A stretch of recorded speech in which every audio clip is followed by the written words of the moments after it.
क्या होगा अगर मैं आपसे कहूं आपकी जिंदगी की सबसे बड़ी समस्या ना आपके माता पिता हैं, ना आपका बॉस, ना आपके दोस्त, ना आपकी किस्मत? क्या होगा अगर सबसे बड़ी समस्या सिर्फ ये हो कि आप सोचते कैसे हैं? क्या होगा अगर मैं आपसे कहूं आपको हर इंसान का पसंद आना जरूरी नहीं है, तब भी आप पूरी तरह आजाद हो सकते हैं? इस वीडियो के आखिर तक शायद आप लोगों की पसंद नापसंद को फिर कभी उसी नजर से नहीं देखेंगे। मेरा नाम है और आज हम बात करेंगे एक ऐसी किताब की जिसने लाखों लोगों की सोच बदल दी है। The courage to be disliked. दो इंट्रोडक्शन। ये किताब लिखी है इचिरो किशिमी और फुमितेके कोगा ने, लेकिन यह कोई साधारण सेल्फ हेल्प किताब नहीं है। यह लिखी गई है एक बातचीत की तरह, एक बूढ़े फिलोसोफर और एक गुस्सैल उलझे हुए नौजवान के बीच। वह नौजवान बिल्कुल आपकी तरह है। वह खुश नहीं है। वह हर बात पर लोगों की राय के बारे में सोचता है। वह अपने बचपन को, अपनी असफलताओं को दोष देता है। और यही वजह है कि यह किताब सिर्फ पढ़ी नहीं जाती, महसूस की जाती है। इस किताब की जड़ें एक मनोवैज्ञानिक की सोच में हैं, अल्फ्रेड एडलर। फ्रॉयड और युंग के जमाने के मनोवैज्ञानिक, लेकिन एक बिल्कुल अलग रास्ते पर चलने वाले। एडलर कहते थे, इंसान अपने अतीत का गुलाम नहीं है। इंसान अपने आने वाले कल को खुद चुन सकता है। यह सुनने में आसान लगता है, लेकिन जब आप इसे सच में मानने लगते हैं तो यह आपकी पूरी जिंदगी को हिला देता है। एक बात साफ कर दूं, यह किताब आपको बदतमीज बनना नहीं सिखाती, यह आपको आजाद होना सिखाती है। और आजादी की कीमत होती है कभी कभी किसी को नापसंद आना। तीन, दी मॉडर्न प्रॉब्लम। आज सुबह आपने फोन उठाया, सबसे पहले क्या देखा? कितने लाइक्स आए, किसने स्टोरी देखी, किसने रिप्लाई नहीं किया? हम एक ऐसी दुनिया में जी रहे हैं जहां हमारी वैल्यू दूसरों की राय से नापी जाती है। कॉलेज में एक स्टूडेंट सोचता है, अगर मैंने यह सवाल पूछा तो लोग मुझे बेवकूफ समझेंगे। ऑफिस में एक कर्मचारी सोचता है, अगर मैंने ना कहा तो बॉस नाराज हो जाएगा। एक बेटा या बेटी सोचता है, अगर मैंने अपने माता पिता की मर्जी के खिलाफ फैसला लिया तो वो निराश हो जाएंगे। हम दूसरों को खुश रखने की कोशिश में खुद को भूल जाते हैं। हम वह डिग्री लेते हैं जो परिवार चाहता है। हम वह नौकरी करते हैं जो सुरक्षित लगती है। हम वह रिश्ता निभाते हैं जिसमें हम खुश नहीं हैं, सिर्फ इसलिए क्योंकि अकेले होने का डर नापसंद होने के डर से भी बड़ा लगता है। ये ओवरथिंकिंग है, ये तुलना है, ये चिंता है। और सबसे दुखद बात, हम इसे अच्छा इंसान होना समझ बैठते हैं, लेकिन क्या यह सच में अच्छाई है या सिर्फ डर जिस पर हमने एक अच्छा नाम रख दिया है? यही सवाल है जो यह किताब आपसे पूछती है। चार, द फिलोसफर्स वर्ल्ड किताब में वह नौजवान फिलोसफर के पास गुस्से में जाता है। वह कहता है, आप कहते हैं दुनिया आसान है, मेरी दुनिया आसान नहीं है। फिलोसफर मुस्कुराता है और कहता है, दुनिया आसान है, लेकिन तुम्हारे लिए जिंदगी मुश्किल है, क्योंकि तुमने इसे मुश्किल बनाकर देखना सीखा है। इसके बाद 5 रातें होती हैं। हर रात नौजवान एक नया सवाल लेकर आता है। हर रात फिलोसफर एक ऐसा जवाब देता है जो नौजवान के पूरे विश्वास को हिला देता है। एक एक करके हर वह बहाना गिरता है जो हम सालों से अपने साथ ढोते आए हैं। मैं ऐसा इसलिए हूं क्योंकि मेरे बचपन में यह हुआ था। मैं ऐसा इसलिए हूं क्योंकि मेरे हालात ऐसे हैं। फिलोसफर हर बार पूछता है, क्या यह सच में वजह है या यह सिर्फ एक आसान बहाना है? आने वाले मिनटों में हम इन्हीं रातों की सबसे गहरी सीखों से गुजरेंगे। तैयार रहिए, क्योंकि अब जो आप सुनने वाले हैं शायद आपकी सोच को हमेशा के लिए बदल दें। 5, मेन लेसन्स। सबका एक, हर समस्या रिश्ते की समस्या है, एडलर का मानना था। अगर आप दुनिया में अकेले होते, कोई और इंसान ना होता, तो आपको ना गुस्सा आता, ना जलन होती, ना शर्म आती। हर दुख जो आप महसूस करते हैं किसी ना किसी रिश्ते से जुड़ा होता है। परिवार, दोस्त, कलीग, सोशल मीडिया। एक ऑफिस उदाहरण लीजिए।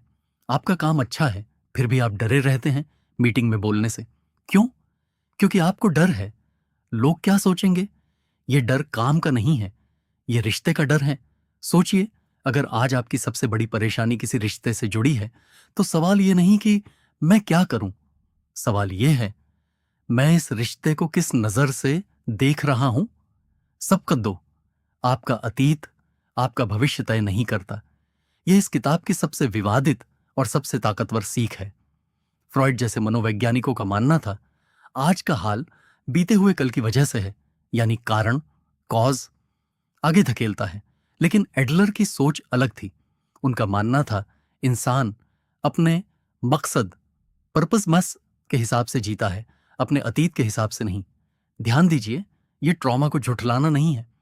एडलर ये नहीं कह रहे कि दर्दनाक अनुभव मायने नहीं रखते। वो कह रहे हैं आप उस अनुभव को जो मतलब देते हैं वही आपका भविष्य तय करता है, अनुभव खुद नहीं। एक स्टूडेंट का उदाहरण लीजिए। बचपन में असफल हुआ था एक स्टेज परफॉर्मेंस में। एक इंसान इस वजह से हमेशा के लिए स्टेज से डरता रह सकता है। दूसरा इंसान वही याद अपनी ताकत बना सकता है। घटना एक ही थी, मतलब अलग था। यह जरूर याद रखें, यह सिर्फ एडलर का नजरिया है। मनोविज्ञान में इस पर अलग अलग राय हैं, लेकिन यह नजरिया एक बात जरूर देता है। उम्मीद सबक को 3। आप हालात की वजह से गुस्सा नहीं करते, आप गुस्सा चुनते हैं। यह सुनने में अजीब लगेगा, लेकिन एडलर कहते हैं गुस्सा एक भावना नहीं, एक टूल है। एक मां का उदाहरण किताब में आता है। वह अपनी बेटी पर चिल्ला रही थी, तभी फोन बजा। दूसरी तरफ बेटी की टीचर थी। उसकी आवाज अचानक नरम हो गई, विनम्र हो गई। फोन रखते ही वह फिर से चिल्लाने लगी। अगर गुस्सा सच में बेकाबू होता तो वह टीचर से भी वैसे ही बात करती, लेकिन उसने गुस्से का इस्तेमाल किया अपनी बात मनवाने के लिए। अगली बार जब आपको गुस्सा आए, खुद से पूछिए, क्या यह गुस्सा मुझ पर हावी हुआ है या मैंने इसे चुना है? सबक 4, दूसरों को खुश करने के लिए जीना बंद कीजिए। हम सबने यह सीखा है, अच्छे बनो, सबको खुश रखो, हां कहो। लेकिन एडलर की सोच में यह आजादी नहीं, यह गुलामी है। जब आप हर फैसला इस आधार पर लेते हैं कि लोग क्या सोचेंगे, तो आप अपनी जिंदगी नहीं, दूसरों की उम्मीदों की जिंदगी जी रहे होते हैं। एक वर्किंग प्रोफेशनल का उदाहरण, वह हर एक्स्ट्रा काम को हां कहता है। क्यों? क्योंकि ना कहने से डर लगता है, कहीं टीम बुरा ना माने। लेकिन हर हां जो डर से आता है, अंदर से थोड़ा थोड़ा आपको खोखला कर देता है। सबकत 5, नापसंद होने की हिम्मत। अब आते हैं इस किताब के सबसे मशहूर विचार पर, जिसने इसे नाम दिया। एडलर कहते हैं असली आजादी की एक कीमत होती है, और वह कीमत है यह स्वीकार करना कि कुछ लोग आपको नापसंद करेंगे। अगर आप हर इंसान को खुश रखने की कोशिश करेंगे तो आप कभी खुद के हिसाब से नहीं जी पाएंगे। नापसंद होने की हिम्मत का मतलब बदतमीजी नहीं है। इसका मतलब है अपने उसूलों पर टिके रहना, तब भी जब हर कोई तालियां ना बजाए। सबक 6, कामों का बंटवारा, सेपरेशन ऑफ टास्क्स। यह इस पूरी किताब का सबसे बड़ा और सबसे व्यावहारिक कॉन्सेप्ट है। एडलर कहते हैं हर समस्या को 2 हिस्सों में बांटिए। यह किसका काम है? अगर आपका बच्चा पढ़ाई नहीं करना चाहता, पढ़ाई ना करने का नतीजा किसे भुगतना है? बच्चे को। तो यह बच्चे का काम है, आपका नहीं। आप मदद कर सकते हैं, रास्ता दिखा सकते हैं, लेकिन आप किसी और के काम को अपने कंधों पर नहीं उठा सकते। रिश्ते में एक उदाहरण लीजिए। कोई आपसे नाराज है, बिना वजह बताए। उसकी नाराजगी को समझना, उसका हल ढूंढना, यह उसका काम है। आपका काम सिर्फ इतना है, ईमानदार रहना और खुद को दोष ना देना। जिस दिन आप ये बंटवारा सीख जाते हैं, उस दिन आधा बोझ अपने आप उतर जाता है। सबक 7, पहचान मत मांगिए। हम सब चाहते हैं हमारा काम, हमारी मेहनत कोई नोटिस करे, लेकिन एडलर कहते हैं जब आप सिर्फ पहचान के लिए कुछ करते हैं, आप उस काम के मालिक नहीं, उस तारीफ के गुलाम बन जाते हैं। एक एंटरप्रेन्योर का उदाहरण, वह अपना बिजनेस सिर्फ इसलिए बड़ा दिखाना चाहता है ताकि लोग वाह कहें, ना कि इसलिए कि उसे यह काम पसंद है। जिस दिन तारीफ मिलनी बंद होगी, उस दिन वह टूट जाएगा। लेकिन जो इंसान अपने काम को सिर्फ अपने लिए करता है, वह हर हाल में खड़ा रहता है। सबका 8, असली आजादी अकेलेपन से होकर गुजरती है। यह सुनने में डरावना लगता है, लेकिन यह सच है।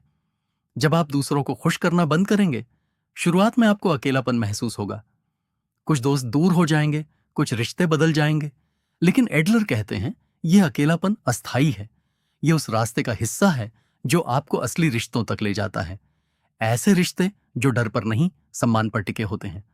सबका 9, तुलना खुशी को खा जाती है। इंस्टाग्राम खोलिए, किसी की छुट्टियां, किसी की सैलरी, किसी का रिश्ता, और अचानक आपकी अपनी जिंदगी छोटी लगने लगती है। एडलर कहते हैं असली मुकाबला सिर्फ एक इंसान से है। कल का आप, एक स्टूडेंट जो किसी और के मार्क्स से खुद को नापता है, वह कभी संतुष्ट नहीं होगा। लेकिन जो स्टूडेंट अपने पिछले महीने से आज की तुलना करता है, वह हर दिन थोड़ा आगे बढ़ता महसूस करता है। सबका 10 वर्तमान में जीना सीखिए। एडलर कहते हैं जिंदगी एक सीधी लाइन नहीं, एक एक पल का नाच है।